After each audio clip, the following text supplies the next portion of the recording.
Syria war, Afrin looted by Turkish-backed rebels. There have been reports of looting by Turkish-backed Syrian rebels who seized control of the northern Syrian city of Afrin from a Kurdish militia on Sunday.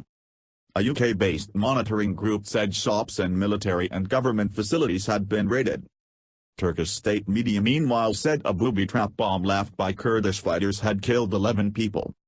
Kurdish leaders have vowed that their forces will make Afrin a permanent nightmare for Turkey and its allies. The Turkish military and a number of rebel factions launched an offensive 2 months ago to drive the People's Protection Units, YPG, militia out of Afrin city and its surrounding region, which is predominantly Kurdish.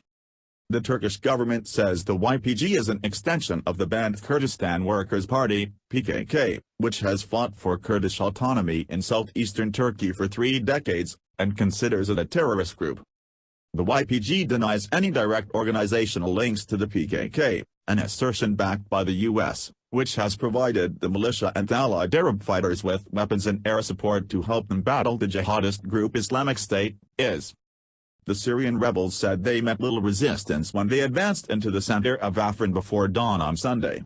Many YPG fighters were believed to have withdrawn along with the estimated 250,000 civilians who fled the city last week. Pictures showed soldiers flying a Turkish flag from a building, and rebels tearing down a statue of the Kurdish hero Kawa Hadid. AFP news agency journalists in Afrin also saw rebels break into shops, restaurants and houses, and leave with food, electronic equipment, blankets and other goods. They were then transported out of the city.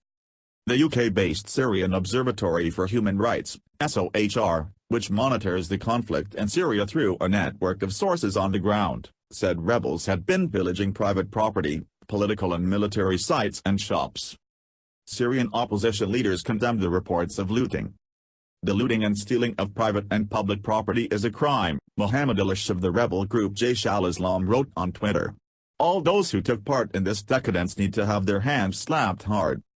Abdul Basit Sida, a Kurdish activist who resigned from the opposition National Coalition after the Turkish offensive started, said that destruction of the Kawa Hadid statue and the looting of shops and homes is morally deplorable.